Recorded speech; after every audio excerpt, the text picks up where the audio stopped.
Hey guys, today we're going to talk about nuisance alligators, and I'm going to give you my thoughts and opinions and personal experiences, but in no way do I speak for the nuisance alligator program of the state of Florida. In no way do I represent them, and these are, again, my personal opinions, thoughts, experiences, things like that, okay? So I just have to make that very, very clear up front.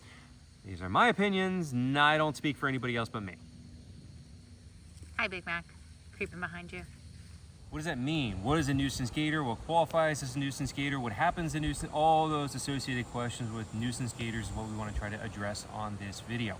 Before I get into it though, before I forget, check out our new shirts. These are awesome. I'm really excited about these. So we have our Jurassic Park inspired Bellowing Acres shirts, and they are available on our website, bellowingacres.org, under the merchandise tab. So you can actually get one if you want one. I think they look super cool and awesome. And I'm probably gonna wear these like every single day now. We have other designs too, other really nice designs too. Yep, I'll have yep. to start wearing some of the shirts on camera. We have a really nice Bellowing Acres design with a girl swimming underwater with an alligator, which is like my favorite. But Yeah. and our logos. Well, the thing is, like, we've had designs for a while, and I never wear them because they were only in cotton. And in Florida, to me, wearing cotton is just, it's like suicidal. I hate it. Like, so I refuse to wear cotton shirts in Florida. But we got these ones printed on, this is like, I forget what it's even called. It's like a breathable, Yeah, it's like a more breathable, like Under Armour fabric. So that's why now I'm like, oh, now I'm gonna wear these every day. We have different styles, different fabrics, different colors, different cuts, men, women, children. Yeah, you know, all kinds of cool stuff. Yeah. So we're excited about that. And again, we've had them for a while, but now that they're more breathable stuff, I'm actually gonna wear them all the time now and help promote it, you know. And if you guys have any ideas for new designs, leave a comment Yeah. or shoot us a DM or something, because we work with I really like this one. a couple of really nice artists. I want a copy of the emu one. We have one with the emus on it and says must run faster. So like we got that one too. I'm really excited about too. But anyways, back to the nuisance gator thing, right? So what is a nuisance alligator? So in Florida, they have the statewide nuisance alligator program, the acronym of SNAP. And they are the ones who handle all nuisance gator stuff. So a nuisance gator is an alligator that is a threat to human life or property, which is a very vague, ambiguous definition that can encompass many, many different things, okay? So right out the gate though, I want to tell you my advice on the big three things that really cause human-alligator conflict. So I always say this in all my videos all the time: never feed them, keep kids and pets away from the water's edge, don't go swimming in alligator habitat, and then leave them alone, they'll leave you alone, right? So those are the big ones that, like, if every person who moved to Florida knew that, we would save thousands of alligators, and we would save a couple humans as well, because those are the big ones that really cause like legitimate human alligator conflict that sometimes ends in a loss of limb or life, right? So those are the really big ones. So never ever feed them. Keep in mind, in Florida, it is illegal to feed wild alligators. You can get in serious trouble. You can have jail time. You can get a serious fine. They take it really seriously. Yeah, but Chris, I see people feed them all the time. Yeah, unfortunately, feeding alligators is rampant in Florida. It happens every day. It happens all the time because with Florida is a tourist destination. We have lots of people who come here who do not know the rules at all. And the statistic is about 1,000 people per day move to the state of Florida, which is completely ecologically unsustainable and is ruining this state. But that's a whole separate conversation I would rant about for an hour. It makes me so angry. But yeah, so it's really sad. 1,000 people per day move to the state, taking away habitat for alligators and other animals, right? But of those 1,000 people per day, how many of them know anything about alligators? Usually none, right? So a lot of people just don't know any better. So that's why what I always ask people is take the knowledge and experience that you gain from, you know, watching the videos, learning about alligators. Just try to remind people, you know, especially if like, oh yeah, your friend, you live in Minnesota and your friend's gonna visit Florida. Oh, that's super cool. Hey, if you see an alligator, like take a picture for me. Make sure you don't feed it though, you know, like whatever. Just try to do your part to educate people, because I think that is the biggest problem that we have is a lack of education and a lot of uneducated people feeding the alligators. They associate you with food, then you don't have food, then you are the food. And that is the main way that somebody does get grabbed by an alligator. Most alligator attacks are not real attacks. Most of the time when there's an alligator attack, it's an alligator that's being fed by people for weeks or months, associating people with food. And then, like you guys saw with her, if you remember when we first got her in, she was terrified of us. And then once she made that association with food, she immediately became very dangerous. I want to see statistics on, you know, obviously there are none, people that have been arrested for feeding or reported feeding, if it's tourists or if it's Floridians that have a gator in their backyard. So, Because I think it's definitely both, but I wonder which one is more prevalent. Because a tourist is going to see the gator once, feed it, and it's probably not going to understand the first time, you know? well, okay, so what happens there is tourists typically go to the tourist destinations. Like, think about like Everglades National Park. Thankfully, they have a lot of enforcement and a lot of signage there. But off of like Tamiami Trail, there's tons of spots off of there where there's just wild alligators. And the tourists all stop at the same spot, and every tourist only feeds them once. Those gators key right in on that immediately because they're all getting fed. So like that's the problem with that. Now, to go back to what you're saying though, for better or for worse, I think that, and I have talked to FWC law enforcement about this before individually, most of them don't give tickets to them. Most of the time when they see somebody feeding an alligator and they know it's not a local, they're like, hey, don't do that. Oh, I didn't know. Okay, well, don't do it. Now you know. You know, so a lot of times, because the law enforcement is aware that tourists are ignorant to this fact, a lot of times they do not get ticketed. But locals a lot of times do because they are supposed to be, they should be aware of this fact. You know, so I think that if you were to find that statistic, you would find overwhelmingly it is Floridians that are ticketed for feeding gators. Isn't it just common sense, though, not to feed animals? Like, I don't think you can claim ignorance. When people go to the Yellowstone National Park and they're, getting out of their car and getting way too close. Have you never seen Taurons of Yellowstone? Tourist moron, Taurons? Yeah, no, I okay, have. that page, oh my God. I mean, you worked in tourism, not as long as I did, but you worked in it too, and like, the overwhelming stupidity of people cannot be underestimated, folks, okay? Like, common sense. I have seen people, like, literally one of the parks I used to work at, guys, the alligator pond fence was, like, literally this high. It was, like, high as my rib cage. And every single day, I'm not kidding, every day, not exaggerating, people would take their kid and sit him right there, and their legs dangle over the edge of the enclosure. Now, this is a flaw in the enclosure, obviously, but I'm just saying, as far as public intelligence goes, your kid's feet are literally 3 feet or less away from an alligator's face. If you've seen my videos, she can easily jump my face high, 6 feet high. And like, obviously, again, that is a flaw in the building of that enclosure, but every single day, people sit their kids right there. Now, not only if you, okay, let's say you're just unaware of the fact that alligators can jump, because most people are unaware of this. Aren't you worried your kid's gonna fall? And so I would tell people, hey, don't sit your kids up on top of the fence. And people, oh, okay. And a lot of people would just leave their kid. I'm like, hey, don't sit your kid on the fence, please. Well, I'm not gonna drop my child. And I'm like, you've never heard of an accident? I would get in altercations with tourists on the regular who were like, I'm not gonna drop my child. I'm like, why would you dangle your kid? Oh, okay, let me just dangle my kid off the edge of a bridge and be like, well, I'm not gonna drop them, they're fine, right? Like, what are you thinking? Anyways, people are stupid. That's the moral of the story, okay? But yeah, so it is a big issue with people feeding them. A lot of locals do feed them. A lot of Floridians feed them because they have the attitude of, I grew up here and I know what's best. And we get a lot of that. I get a lot of that in my comments where I tell people, hey, don't go swim with alligators. Oh, but you do. I grew up in Florida. I've been swimming with gators my whole life. I'm like, really? You ever handled an alligator? No, you've never handled an alligator in your life. Catching a baby one doesn't count. Have you ever barehanded catch a 10-foot alligator? No, I have. That's why I'm confident enough to go into the water. If you haven't, then why would you go in the water? Because that's the skill set you're gonna have, is to be able to handle a 10-foot alligator in the water. I've done it. It is not easy. And so unless you have that skill set and training, you should not be in the water because you are not gonna be able to defend yourself. Well, let's also talk about, since we're talking about nuisance gators, a lot of people ask like, oh, if Bella or Big Mac bites you or rips your arm off, do they have to be euthanized? The answer is no. In captivity, they don't. Yeah, in the wild, question. Yeah. In the wild, yeah, it's up to the state. So like, if you get nailed by an alligator, even if you're like, I don't want anything to happen to the gator, that's a public safety concern now. And yes. I was gonna say, why don't we circle back to that, keep that thought in mind for when we get to what happens to nuisance gators. Okay, so we can keep that in mind.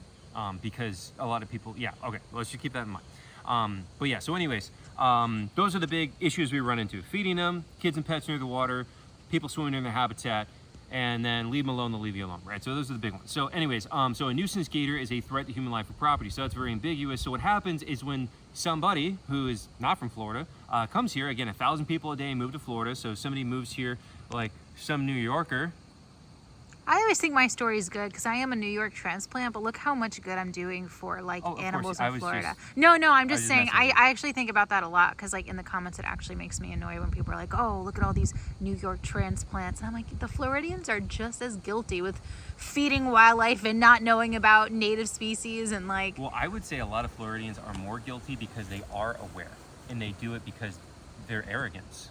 They are like, I'm born and raised here. I can feed the alligators if I want to. You know how many people are like that? I mean, some of them are definitely just ignorant too. I can't tell you how many times like on the Lost and Found tortoise page, there's like gopher tortoises. I'm like, that's a native species, and then someone's like, no, it's not. That's a sulcata. I've lived in Florida my whole life. I'm like, what? I'm like, that's a gopher tortoise, and she's like, oh, I didn't know we had those. I'm like, what? You lived in Florida for 30 years and you don't know, so I'm telling you, they're just as bad. The amount of arrogance behind the ignorant is astounding. The amount of people, it's always the most ignorant who speak the loudest and with the most confidence. It's crazy. But anyways, where I was going with the transplant thing is fear. So if you're born and raised in Florida, chances are you're probably not afraid of alligators. In fact, you are overconfident with alligators is what we run into often. But if you're a transplant, most of the time, you are overly fearful of the alligators. You think that they're, like in the movies, they're going to come chasing after you, the bloodthirsty killing machine. So what happens when somebody just moves to Florida and they see an alligator in their backyard for the first time, they're always like, oh my God, there's an alligator, call the police. That's so dangerous. Not realizing there's 1.8 million alligators in the state of Florida, and quite literally, millions of people live right alongside alligators in their backyard every day in Florida with nothing happening, with nobody dying. If they wanted to eat people, you'd have people dying every single day with 1.8 million alligators in the state. So they're not as bad as they think. But again, this always comes back to the thing we always talk about, people thinking extremes. Bloodthirsty killing machine, perfectly tame, won't hurt you. Reality is in the middle. I say this almost every long video I do. But anyway, so what happens? You move here, you know nothing. You see your first alligator. You are afraid of it because your public perception from the media is that they're bloodthirsty killing machine. So you call the police. And they divert your call to Fish and Wildlife. And then they ask, do you feel threatened? Is the key word. Do you feel threatened? Now, people can feel threatened by literally everything these days. You can feel threatened by grass. People are threatened by everything. So it takes one person to say, oh, I feel threatened. Look at it. Look at it. This is literally what happens all the time. And all the gators are 15 feet long. Yeah, all the gators are always like 15 feet long. And you show up and it's a 6-foot alligator. And they're like, the homeowner's always like, no, you don't understand the way it was looking at me. Look, it's looking at me menacingly. Literally, this is what it is. Their eyes are like marbles, guys. They don't even have expressions. But people tell us all the time, you don't understand the way it looked at me. I could tell it wanted to get me. I could tell it was a killer. I'm like, no. It's not afraid because it was on land. Because they're not allowed to laying bask. on land, right? You get that one a lot. Oh, it's not afraid. It's right up on land. I'm like, yeah, but as soon as you walk up to it, it's gonna run away. It's crazy. But the point being that it takes that one person to say, I feel threatened. The animal is now deemed a threat, and now it's a nuisance. There is no qualification. There is no ascertaining whether or not it was actually an issue. Okay, I gotta clear my throat. And that's because there's such a healthy, stable population. They don't really care. Like it's. Yes. If it was like American Crocs, which I guess we'll talk about too. Yes. But okay. Well, we can just say that right there. So yeah. For American crocodiles, they're very rare. There's only about 2,000. They're listed as a threatened species under the Endangered Species Act. Therefore, they have a 3 strikes program with the American crocodile, where it has to have been relocated 3 times as a nuisance animal before they put it into captivity. But they won't kill it. But most times, they're like literally basking on people's properties, and after you say like, nope, not moving it, and that's how it should be. Yeah, but it's also a lot of people like, but look, it's sitting on my land. I'm like, you do realize the concept of land is not in their mind, right? He doesn't know he's on your land. Like, it makes me crazy. But either way, so it takes one ignorant person to say that animal is a threat. It is now dealt with as a threat. And so what happens now? So once it is deemed a threat, then there are only 2 legal options for a nuisance alligator. It is life in captivity, or it is shot and killed. That's it. You notice I didn't say relocation. It's not an option unless it's under 4 feet. Okay, 4 feet and under, those are babies. Those are not a legitimate threat to anybody, so they will relocate under 4 feet. Also, the state website says that they don't want to relocate adults because they can upset the natural order of alligators in that area, so they don't want to do that either, which is somewhat valid. I mean, if you're catching a 12-foot gator and you're dumping it somewhere, you know, like that could really mess things up. Well, if you put it in the wilderness, I mean, they're gonna move around, they're gonna figure it out, you know. But either way, so there is some validity to that, but I think it's for a different reason I'll get to in a moment. But yeah, so they will relocate babies, but if it's over 4 feet, it is life in captivity or it is shot and killed. That is it. End of the discussion. There is no discussion. So what Gabby and I get constantly are all the emails, well, can't you come relocate the alligator? No, we can't. Oh, but, well, who can? Nobody.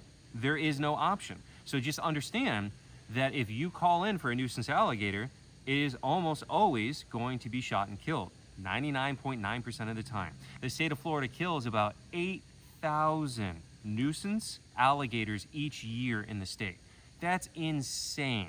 And again, most of those are not actually a nuisance animal. That's why I do the little air quotes, nuisance gator. Most of them are just simply someone is ignorant, they were afraid, they say there's an alligator, and then they're asked if you felt threatened by it, and they say yes because they're ignorant and afraid, and now the gator dies, when the gator literally did nothing. So that's what I mean. There is no way that they ascertain whether or not the animal is actually a threat to anybody. Why don't they do that? Because it becomes a liability issue. So let's say I am in charge of that department. I'm the guy that decides whether or not this gator is actually a true nuisance, right? So I show up and I look at it and I'm like, gator's not doing anything. It's not a nuisance. I leave. Next day, that gator, or a different gator that looks just like it, moves in, eats your kid. What's gonna happen now? Right? So that's the problem. So that's why they're just like, no, just shoot them. Just kill them all. That's why the HOA, like, they remove everything. Even if it's spotted once, they remove it because that is... It becomes a liability thing. Even though there's like a 99.99999% chance, you know, it's not going to do anything. And I would say that, again, like most of these interactions are like humans' fault. Swimming, feeding, not paying attention to your surroundings, walking your dog by the water's edge, you know, just things that like we shouldn't be doing in Florida because you're not going to see the alligator most of the time. Like these guys are ambush predators, so they're not going to sneak. Almost entirely human error.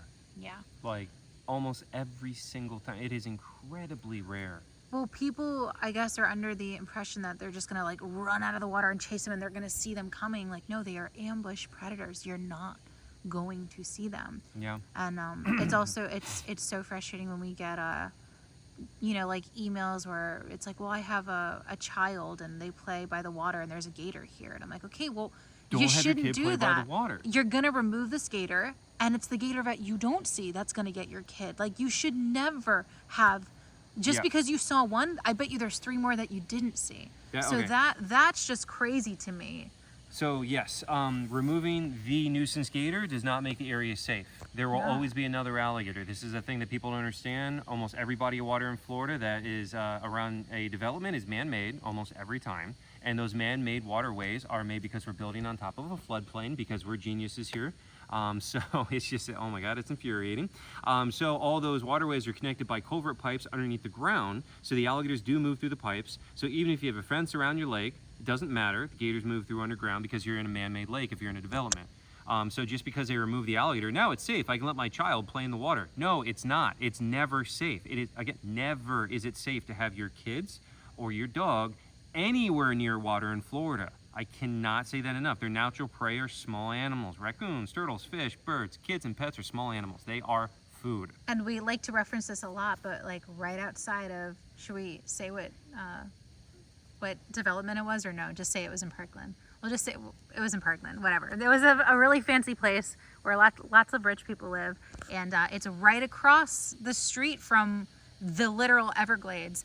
And this alligator crossed the street, and it was like a 9-foot gator, and it was literally, you guys, in a puddle, like a 6-foot across puddle that was a couple inches deep, and it sat there all day. Like, could you imagine just like an innocent person letting their kids splash in that puddle?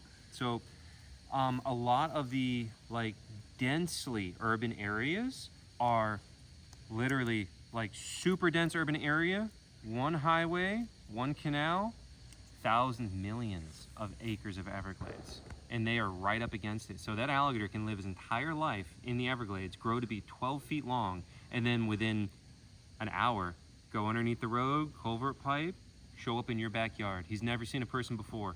That can happen any day. So again, and they can travel way farther than that too. I've seen alligators at the Miami International Airport. You know how many miles of concrete they have to get through and navigate through to be able to get to there? So like any body of water in Florida, I can't stress it enough, you know? So yeah, what were we saying right before we kind of went down that rabbit hole though, is that, so you call it in, it's a threat, it's either dead or captive, that's the only way that it works, right? Why is the system built like that? So as a nuisance alligator trapper, if you guys know, Gabby and I used to be trapping agents. What? Okala. Okala. He's gonna go rubbing the dead snake. What are you doing? Come here. Okala. There's There's like a pile of dead. Well, I think there's an owl or a hawk that sits in that oak tree, and he picks snakes. Is a specialist at eating snakes. And he picks snakes out of our little natural pond and eats them in that oak tree and drops the remains right there. And Okala loves to run over and try to roll in it. And then he comes in disgusting and disgusting. does not like baths. But anyway, so why is the system built that way? You know, again, they don't allow relocation because that is obviously an issue like we just explained. They do have a homing ability. So they do have a magnetized part of the brain that allows them to read the Earth's magnetic field. And that means that if you took that alligator and you brought him 100 miles away in the middle of the Everglades and dropped him off, give him a couple of months, and there's a chance he will come back to the exact same street address backyard he was caught out of. And everybody's like, oh my God, that's insane. It's really not. Almost every animal can do this, guys. Humans are one of the only things so stupid, apparently we don't have this ability. Almost every other animal can read the Earth's magnetic field and navigate, okay? Even a butterfly, a monarch butterfly whose brain is smaller than a grain of sand, can navigate from Canada to breeding grounds in Mexico as a single butterfly, going across the entire United States and getting down into Mexico to the exact location it wants for his breeding ground. Meanwhile, humans get lost in the grocery store in the town they grew up in. So yes, they can find their way home, okay? Now, what's crazy about that though, a lot of the time, the alligator is in your backyard because it got kicked out of its territory by a bigger alligator. It doesn't want to be in your backyard. And so this is what's really sad, is a lot of the time they end up in somebody's swimming pool, not because they want to be there, you know, it's because he got his butt kicked by a bigger gator and he's trying to find a new place to live, and he's just stopping in your yard along the way to find new habitat. He doesn't want to be there. But as soon as he's there, he's now a nuisance and he's going to get killed. And that's what's so sad. You know, it's like he's not trying to claim there. Like literally, if you just waited a couple of hours, a lot of times, boom, he's gone. He's on his way. He was just trying to rest. You know, but that gator's probably been walking for miles trying to figure out where to go. And then he stops in your yard for, 10 minutes and he's going to get shot. You know, so it's really sad and unfortunate. It's also really sad, like, if you're an animal lover and you love gators and you don't feed them and you're always respectful, and then it ends up in your pool. I mean, you wait a day to see if it leaves, then you wait 2 days to see if it leaves, and after like 3 or 4 days it's not leaving. That's a liability, and then your only option is to call to have it removed, because no one else is allowed to touch them besides trappers. We say this all the time and people are still looking for ways around it. There are no ways around it. Trappers are the only ones, and you can't relocate that. So it's gonna be killed, and there is no way around it. It's very unfortunate. That is really, really sad, but again, there's no way to confidently ascertain whether or not that's the case. Maybe that's the case, or maybe he's like, hey, this looks nice, I'm gonna live here forever now, and there's dogs and I want to eat them. You don't know what's going through his mind. So like, there's no way to know for sure which direction that thing's gonna go, so that's what's really sad. Then the gator gets killed again, but why are they killed? So again, no relocation because of the homing ability, but also why are they killed is because that's the only way a trapper makes money. So Gabby and I have worked as trapping agents. We don't really do it much anymore unless we go and help out with Ron, but when we were down south, we did it quite a lot. And when you catch the alligator, you're basically, he's trying to eat some leaves. You get paid it's like something like $30 an alligator to try to cover your gas. And that does not even remotely cover your gas. When we used to go out and do it, you would drive around all day checking permits. Here's the other thing too, is that you only get to go where your permit is for the address. The address for your permit is the only place you get to go as a trapper. So if you're a trapper, you get to go right here at this house. Oh, but the alligator swam down the canal. He's 5 houses down now. Too bad. You're not allowed to do anything about that. You're only allowed to go within, I think it's 100 yards of the property line of the address that you have a permit for. So it's very, very specific. which means if it's down there, well, now I can't do anything. Okay, next permit. And we go to the next one. Same thing happened. Oh, the next one. No. So you end up as a trapper driving around for like 6 hours a day, not catching a single alligator and just burning money and gas and your time. And so like, man, it's rough. You're not making anything. So the state realizes that. So they're like, okay, well, how do we make it worth the trapper's time? The trapper is now legally allowed to harvest, shoot, the alligator and skin it and then sell the meat and the hide. So that's how the trapper actually makes his living, is by killing the gator and then selling the meat and the hide. And that's what they actually do to make money, because otherwise they're not making any money driving around back and forth all day and not even catching a gator. A lot of times you're out all day, you don't even catch one. So like it's a huge waste of time and gas. So that's why the system is built like that, so the trapper actually gets something worth his while so they can sell the meat and the hide, and that thereby incentivizes them to kill the alligator, right? That doesn't make the trapper the bad guy though. We really want to emphasize that. We work with several trappers. They're really awesome, and it doesn't make him the bad guy. Again, I think every trapper that we personally talk to says, I don't want to kill them. I wish I didn't have to. Them, yeah. They're like, I don't want to kill them. It's fun to catch them, but I don't want to kill them, It's like the same with the pythons. Yeah, it's it's like the same thing. struggle that we have with the pythons. Yeah, same thing. I love catching pythons, but I don't want to be the guy that has to kill it, And so for the nuisance trapper, it's like same thing, But so they're like, well, this is the only way I make money, and this is how the system is. And also, there are nowhere not to put 'em enough all. places. Yeah, there are So- not enough places to take them. That's the problem. They're getting 14,000 calls a year. 8,000 are caught a year. Yeah.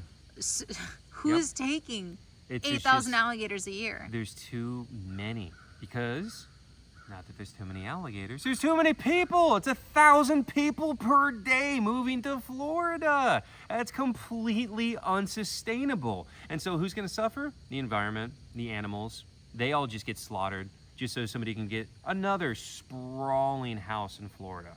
What do you have to say about the people that, see us like rescuing gators and like, well, gators aren't endangered? Oh, you know what? Neither are people. Yeah. You ever supported a kid's charity? Why? There's plenty of people. Who cares if those kids die? What's wrong with you? Have some empathy. Same thing with these. I'm like, well, there's plenty of gators. Who cares if they die? You could say that about literally anything. I still have empathy for a life. People who think like that don't have a soul. I don't know. I'm like, what is wrong with you? Yeah, we're not doing it because they're in danger. This isn't for conservation. This is just providing a home for animals that need it, and in the process, educating millions of people. These 2 alligators alone, would you say, have educated over 1 million people already in the short time that we've had them? Yeah. We haven't even had them a year yet. I had a video literally last week. It's at 7 million views right With now. Bella. Yeah, 7 million views. So these gators they're living out their lives in peace, and they're serving as ambassadors and teaching people and inspiring people, and that's why we do it. Yeah. I want to try to stay on track on this though for the nuisance part, okay? Because we bounce around, and I like that. We talk about really good stuff, but I want to stay on this nuisance thing because we get so many questions about it. You need somebody that doesn't have ADD to film you. Then I guess I'm not helping. I know. Well, that's why I keep on trying to circle us back. Come right back over here. So with the nuisance gators, for the trapper, they only make their money by killing the alligator, so they are thereby incentivized to kill the alligator. That doesn't make the trapper the bad guy. We work with a lot of trappers, so how do we get our gators? From trappers. Sometimes a trapper is willing to donate the alligator to us because they, felt for that one gator for one reason or another. Like Big Mac. Like Big Mac. And Bella. So sometimes they're like, man, I really feel bad for this alligator because it's injured, or because it was in an area, or it wasn't a true nuisance, or stuff like that. So sometimes they really feel bad, and out of sympathy, they want to give us that gator so it has a chance to live. Now, the other thing, sometimes we pay for the alligator. We will pay the trapper what he would have made by selling it for the meat and the hide. That way we were compensating for him, for that trapper's time, So sometimes they donate them, sometimes we pay for them. Either way, that way we can get the alligator and we can save it. And so that is a big goal of our location here. Again, we are in our infancy at the sanctuary. We've been here 1.5 years. We've come incredibly far in that time. We have built so much in 1.5 years. And I'm really proud of what we've done, and we have surpassed many other sanctuaries that have been there for decades in this short amount of time. So we're kicking butt, but we're just getting started, guys. And so we have so much more space, so much more land back here that I want to be able to house more alligators. And I hope that we end up being able to have hundreds of alligators on the property that we save from being killed as nuisance animals. But that goal is years away to have hundreds. You know, we have our giant communal pond. We're trying to figure out the best way to do that still. Once we get that done, then we'll build another one. You know, and then maybe a year or two after that, when we get enough funding, we'll build another one. You know, I got 40 acres, so we can keep on building more ponds and saving more alligators and helping this problem. But again, we're never gonna have 8,000, and that would only cover 1 year. I know people are going to ask, how much does an alligator go for? Right. That's the okay. next question. So that will depend on the size of the alligator, and then, so I am not in this field, okay? I don't know about that part. You know, I'm in the saving side, I'm not in the selling side. So I don't truly know. I know what I've been told by other trappers before. I don't know if this information is still accurate, so don't quote me is what I'm trying to say. But I know I was told before $100 a foot. You know, so Bella's 8 feet, $800. Big Mac's probably, you know, 1,000. Well, once they get bigger, then it goes up. So there's a difference here. So, you know, 8 feet, $800, something like that. And again, that's what I was just told. Don't quote me on that. I'm not an expert on that part. But what I do know is for the bigger ones, then it becomes an animal used for a game farm. So instead of selling him for the meat and the hide and purses and that kind of stuff, what they're going to do instead is they're going to sell him to a hunting farm where they do canned hunts. And this is a really big thing in Florida. And so they will take, like Big Mac, he's maybe big enough. They probably want a little bit bigger, I think. But like Dino's definitely big enough. And so they would take him and they would just, they have man-made retention ponds or like cattle ponds in a lot of these big game farms. And they dump the alligator in there, and then some rich guy pays to come out and shoot it the next day and say that he hunted it. And so we're not going to get into any of those ethics about that stuff. That's a whole different conversation. But just so you're aware, that is what is done. And those gators get way more money because you have a rich guy paying a ton of money to show up and shoot that alligator. And so that generates a lot more income. So the bigger it is, significantly more money it's worth. So that's why, like, I want, you know, we've talked to all the trappers we know. If they have any huge alligators, like a 13-footer, I'll pay whatever you're getting, which is probably gonna be like $5,000 at least. I don't think that much. 13 for a 13-foot? I think so. The really big ones and a really big head on it, because that's what the hunter wants. He just wants to chop its head off and put it on the wall. So like the really big ones, I think that price skyrockets because again, you're really narrowing that market down to people who are going to pay a lot of money for it. I bet you too, if that situation ever came and we had the opportunity to buy a, you know, 13-footer for 4,000, 5,000, and we're like, hey guys, I'll fundraise for it. Yeah, I was gonna absolutely. say, I think so many people would donate to save that animal's life. And I see the value in that animal because of how potentially old that is. You know, this is something I talk about a lot with like turtles, but it applies to alligators too. Of people like wanting to kill something, whether to eat it or as a trophy, whatever. Like, if you're killing 8-foot alligators, it's obviously, I disagree and I think it's a bad thing, but 8-foot alligators are a dime a dozen, they're everywhere, and that's like a pretty young animal, you know. But if you have a 13-foot alligator or 14, that thing might be 100 years old or older. And the really big ones are so rare now. They're so hard to find because of this trophy hunting thing. And so finding one that is that big, it's a dying thing. Like, you know, those aren't, or I don't mean like the thing, I meant like it's a dying breed. Like, they're just not around. They just don't exist anymore. And we are also selecting against large animals. If you're aware of like trophy hunting for elephants, like the elephants have gotten smaller and their tusks have gotten smaller. And genetically speaking, because they're selected against. The bigger you are, the more impressive you are, the more you attract a trophy hunter. And so we're deleting those genes out of the gene pool and we're getting rid of the biggest, most impressive animals on the planet. And that applies to these guys too. So that's why, like, for me, I want to preserve those biggest, most impressive animals the best that I can, you know? So I would love to be able, I don't care the price, we'll do fundraising. I want to get the biggest alligator possible and preserve that animal, you know? But anyways, we're going down a rabbit hole on that. But so back to this. So that's why, that's how the trapper makes his living, you know, selling the alligator meat, hide, or a big live one for a trophy hunter kind of thing. So that's how they actually do it. And again, do not hate the trapper. We are friends with them. Most of them don't want that to happen anyways, but it's the only way to compensate them for their time. So that is the system. Don't blame the trapper, okay? So yeah, so that's how they end up here. That's why they cannot be released back out into the wild. What else on the nuisance gator thing I was just thinking, don't hate the player, hate the game. Yeah, no, really, You though. want to do something, I don't know, any lawyers out there with a lot of money or environmental degrees or anything, like maybe you can start emailing the state or something. I don't know. Here's my dream idea, is that I would just buy, if I was a billionaire, I would buy FWC and make me the president like every other politician, and then like if I could, and then just have all the environmentalists on the board. So if I could, what I would do is I would buy like a couple 100,000 acres of wilderness and then fence it off with a Class 1 perimeter fence. It is now my alligator enclosure. And now we take all the nuisance gators and we just dump them in there. And like, you would have to supplement feeding because there's going to be too many. You know, we're talking about a massive area again, but like, it could be done. You know, it would be difficult, but if you fenced off this huge, massive area and kept them in there so they can't go back to where they were caught from, and then you would have to supplement feeding them because there would be too many in there to be able to sustain it. But like, you get what I'm saying? Just basically building a giant enclosure where you could put all the nuisance gators and save them. I think that'd be really cool. So Kim Kardashian, if you're watching.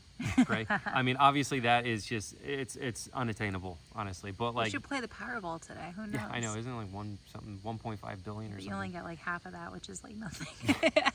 I know we were talking about earlier. It's like, oh, if you won the 1.5 billion, you get 500 million after they take it in tax. I'm like, how do wait? Like, but anyway, so nuisance gators though. So what else on that front are we forgetting? Because there's so much. Well, we wanted to talk about the Crocs, right? In detail. Okay, so yeah. Is that what we were going to talk about, and then we got distracted? You said, hold that thought. Was it? I don't know. I think well, so with the crocodile thing, I'll just say it. So I think we already kind of said most of it with the crocodiles, because they are rare, because they are under their threatened species, they are not going to just kill them. So they will put them into captivity instead. So they'll do 3 strikes. They will attempt relocation 3 different times. And then if it's caught again, then it goes into captivity instead of being killed. But because alligators are so plentiful, they're just like, kill them all. They don't really care, you know? Now, we really want to get on that list to be able to receive a nuisance crocodile. I have the permit, you know, it's a Class 1 crocodilian, so I have that permit, but being able to actually receive one seems to be more about who you know than anything else. It seems to be like a bit of nepotism or whatnot. I don't really understand. I'm going to have to do some research and see. Yeah, I'm not really sure how it works. How amazing would that be to get It'd a be nuisance super cool. crocodile? Yeah. But they're far and few between too, because It's relatively rare, yeah. Yeah, they usually don't even send anyone out to remove them, which is a good thing, you know. And then when they do, they die. So that's what I was going to say. So because that is an example of relocation instead of euthanasia, does it work? Well, a lot of times, it depends. If it showed up in a bad area it's not supposed to be in because it got kicked out by another croc, and they relocate it and it doesn't come back, obviously that was a success. That was not its home range. It was trying to find a new home range, right? So that is successful. But I will say a very famous case was the one at Dry Tortugas, which is an infuriating case. So there's a croc that lived there for many years, didn't bother anybody. Where's that in the Keys for people Dry who don't know? Tortugas is further off from Key West, okay? It is not connected by any bridges. You can only get there by boat or seaplane. It's really cool, and it is a national park. Pretty sure it's designated. It's definitely some sort of designation of national park or preserve or something. I can't remember. Protected area. Either way, I've been there. It's really cool. So they had a croc living there for many years. Didn't bother anybody at all. And then there's a bunch of tourists there one day, and the croc ate a pelican in front of them. A pelican, which is its natural prey. It is doing what it naturally does. It affects humans in no way whatsoever. And because it grabbed a pelican, it's too aggressive. On that note, if that sounds silly, guys, I can't tell you the amount of nuisance gators that are called in for eating turtles and ducks. It's so aggressive. It's aggressive. It ate a duck. That's what they do. What do you think they do? They go to McDonald's and get chicken nuggets? That's what they do. So that is a real thing. They will call them in as nuisance for being aggressive for eating turtles. It's insane. So this one eats a pelican that it's supposed to do, and it's deemed aggressive, and then they relocate it. Now, again, Dry Tortugas is in the middle of nowhere. It is way out there. The fact that that croc ended up there is probably because it got washed ashore during a storm. That is most likely. It didn't get there because it wanted to, is what I'm saying. Like, it probably got there by complete accident, and it probably got washed up over there in a storm, thrown off course, you know, whatever. So Do you think it was from like Cuba maybe? I would love to know that. Right? It could be, honestly. If it was from Cuba and got washed up? Probably. I think current goes the other way, so probably. Wait, I'm not even gonna say because I'm gonna mess it up. I don't know. It would be interesting to know. But either way, so because it was aggressive eating pelicans that it's supposed to do, they relocated it. Where they relocated to the Everglades, which was like so far away. Like I don't know exactly where they put it, so I'm not gonna give you a number. But like Dry Tortugas, you could look it up on a map. It is in the middle of nowhere in the ocean, and they moved it way out into the Everglades. And so that was his home range. He did live there for 20 years. And then you moved him out here. I guarantee he tried to go back and he died because he probably, I mean, I don't think they could ever get there on their own in the first place. I mean, they can, but like without the help of a storm, it's very unlikely for him to get there on his own in the first place. So he probably tried to come back to that same spot and, you know, use the homing ability and return, and probably died along the way. The one that we Super saw sad. in the Fort Lauderdale pond that one time, remember, where Yep. it showed up? They relocated that one. Is that the one that got hit by a car? Yep. It did. Yep. So we did a YouTube video on it too, Yep. on our Florida's Wildest channel. It was amazing. Our friend was like, a crocodile just showed up, so we went to see it. So freaking cool. The security guard shows up and starts calling the cops, and we Yep. all started screaming at him. We're like, "What the hell are you doing? Like, Yeah. go do your job. You are not." But it's a crocodile. It's more aggressive. and you're an No, idiot. it's not. By the way, if you didn't know that. Crocs are more aggressive. No, that depends on the species of crocodile. And I guess the location too. Yeah, but yes, but like Because American American- Crocs in Florida, there's never been a single fatality from an American crocodile in the history of the state of Florida. They are not aggressive here.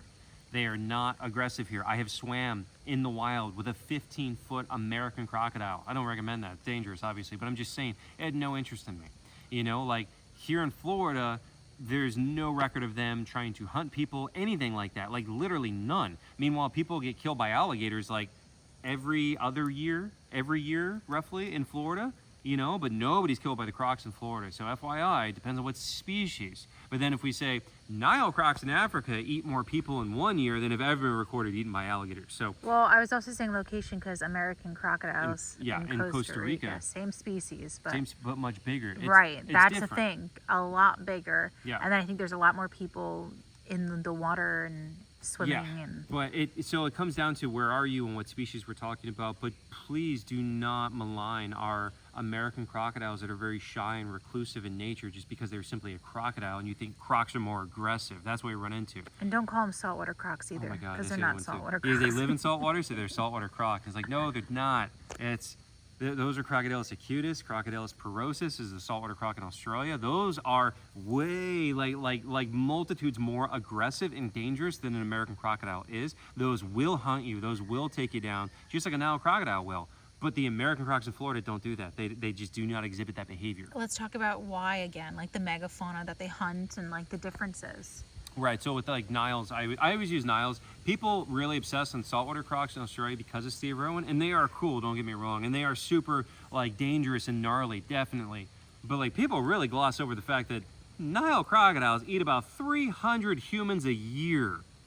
Like no other crocodilian species comes close to killing more humans than Niles. Nothing comes close. Okay, so that's why like I'm on Team Nile as far as like what's the most like hardcore croc, the most dangerous croc. It's Niles statistically all day, every day. Like Niles eat more people than anything because what do they usually hunt?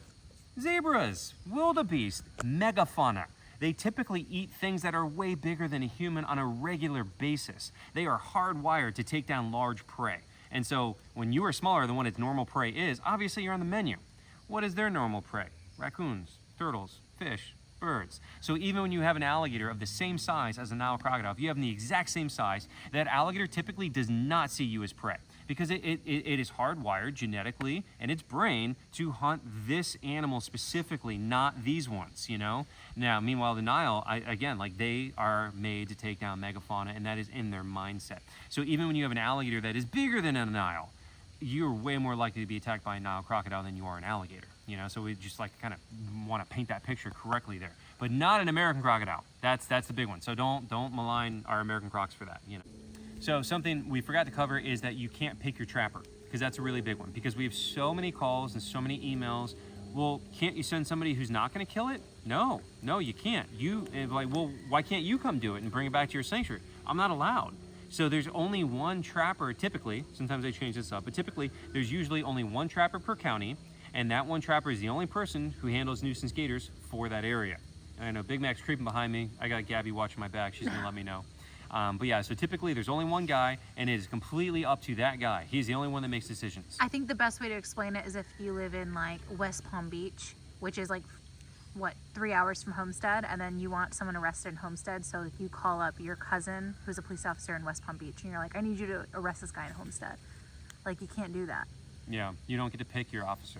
Right? And like the jurisdictions and everything, you know. Yeah. So like that's like that's always the way I explain it. Yeah, so you can't pick your officer, right? So you can't pick your trapper. You cannot pick the trapper who comes to you, and you have zero say over what happens to the alligator. And there's no way for you to choose. Yeah, but can't you just no? No means no, okay? Although I wonder, we get so many emails about this. Although I do wonder if like someone was like to the trapper, hey, I'll give you $1,000 to send this gator to Bellowing Acres. Maybe that would work. Because the trapper's not allowed to ask for money. It's a free service. But I wonder if people were offering. Maybe that would work. And actually. also, we're not telling people to do that. I'm just hypothesizing, that's all. Maybe. But again, well, it still stands true to what I was saying, is that it's up to the trapper. And also, we have no room. Not until we get more of our pond stuff. But yeah, so again, just the point is that it is up to the trapper, not to you. You don't get to decide. You cannot pick your trapper, and you cannot pick what happens to the alligator. I will say that a lot of trappers, they feel bad, and they don't want to be the bad guy. So a lot of trappers, you know, they show up and like this is, again, this is the system. This is the way the system works. It's not the trapper choosing to make the system this way. So the system is that the alligator is going to be killed 99.9% of the time. So when he shows up and somebody's like, oh, our kids were feeding the alligator. Illegal. Don't do that. Jail. No. But if your kids are feeding the alligator, and like, we named him, you know, Wally the alligator, because that's what Wally. Every single one is named. We will never have an alligator here named Wally, by the way. I hate the name. Because every single time we go and show, oh yeah, the kids named him Wally, and I'm like, oh, it's so original. It's so original. Or Allie. Wally or Allie. But yeah, so it happens all the time that the kids name the alligator, and then they're like, what are you gonna do with Wally, sir? I'm gonna put him on a farm. He's gonna be live happily ever after. And you know, the trapper doesn't want to be a bad guy. Do you know how many people also comment on our stuff? We have 8 alligators here, guys. We get like 20 comments a day. Like, I wonder if Bella or Dino was the alligator in my backyard since the trapper said it was going to a sanctuary. No, no, it's not. So what I'm trying to say is a lot of trappers, they give a little white lie. It's like your childhood dog that like had to go retire at the farm. No, Timmy, he's on the farm now. Yeah. You know, and they killed it. So just to kind of clarify that a little bit, a lot of trappers do say, oh, you went to a sanctuary. Oh no, we're gonna relocate this one. They say that on the media a lot, too. I know. They'll say that to the news. Oh, we're going to go relocate this alligator. Like, bro, no, you're not. So I don't know if the news is misunderstanding or if the trapper is telling them that because the backlash. I'm really not sure what the deal is there, but I do see it a lot in the news. It was relocated. That is a curious one. Or it had to be euthanized due to its size. Yeah, that's also not real It at all. didn't have to be euthanized. Yeah. It was. So there are some, you know, things that are said that may or may not be truthful. Yeah, we just want to kind of say that. Because I'm not trying to call anybody out or cause, you know, but like, yeah, it kind of gets a little, But either way, the point being, you can't pick your trapper. You can't pick what happens to the alligator as the person. Because we get so many emails and so many DMs and calls and this and that. And can't you just, that's the one, like, it's like a trigger for me now. Is when people are like, can't you just, no, like it is a law. What do you can't you just break the law for me?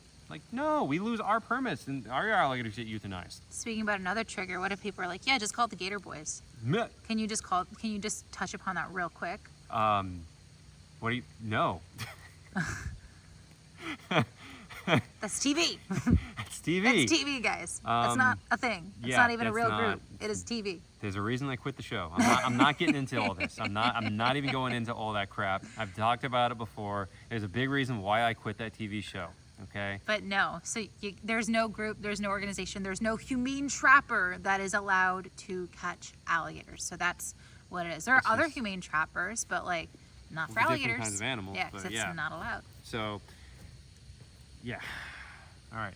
Now do we cover everything, nuisance gator wise? You're the one that reads the emails the most. What are some other topics we get in emails you think need to be addressed? I don't know. It's just it's a lot of people feeding babies. Yes. Okay, that's a really good one. Yeah, and then we they're talked like, about that. I messed up and I've been feeding it. Now it's really big. Yes, Can we you get come that get a him? lot. Yeah, we get tons of people like, I've been feeding this baby alligator and now it's big and it's a threat to my dog or my kid and can't you come get it? I'm like, no, it's gonna die now. Well, I think we're a little nicer about it. No, we're definitely nicer about it, but in a nice way, we do tell them like, you kind of doomed this killed it. animal. Yeah. I don't say that outright because I have some sympathy. You are all talk on YouTube. I swear. Watch out for Big Mac. Well, no, I mean, I'm just saying, like... It's usually the opposite. Off camera, I'm, like, the one that's like, no, we got to do this. And he's like, no. I'll answer the email. I know. Be nice. We go back and forth. You're all talk on YouTube. I try to be nice to people. No, you are. You are super nice. We believe it or not, we always try to be nice. YouTube is just like our outlet to vent and... What do I want to say? No, you idiot. It dies now because of you. What do I say?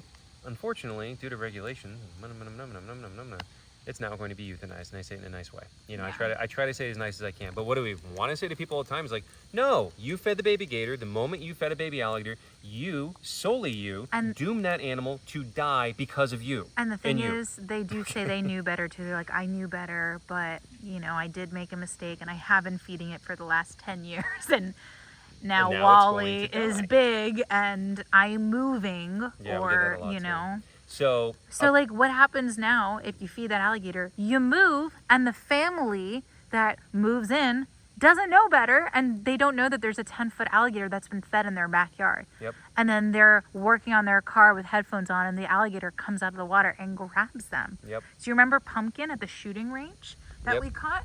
Mm-hmm. You want to talk about her really quick? She just walk right up to you. Yeah. It's like trying to bite you. At a gun range where people are, and you don't know what's behind you. People were feeding her back there, and we're like, oh, like, is she fed? And he's like, oh, yeah, she'll come right up to you. We got in the golf cart, literally threw a rock in the water, and she walked right up to us, and we put a noose around her. Yep. Little Pumpkin. So I want to emphasize that there is no innocence in feeding baby alligators. Gators have an amazing memory. I have proven 2 different occasions of them remembering things 2 years later. I think they can remember way longer than that, honestly. That's just what I have experience with. So there is no situation where you can feed a baby alligator and think it's innocent because it's harmless and it's a baby. Because if you give that thing a couple years, it's going to be bigger than you are, and it will be capable of taking down an adult man, and it will remember that people are a food source. They're not going to forget it. They're not stupid. There is zero innocence in feeding a baby alligator. Not only are you, personally you, dooming that animal to its death, you are also potentially causing a loss of life of somebody's kid or somebody's pet, because you're teaching it to see people as food source. Like how he's creeping up behind us right now. Again, imagine I got my headphones on, I don't know, and I'm doing yard work, and that thing's creeping up right there because he wants food. He's not attacking me. Very obviously, he's not coming to attack, but he wants food.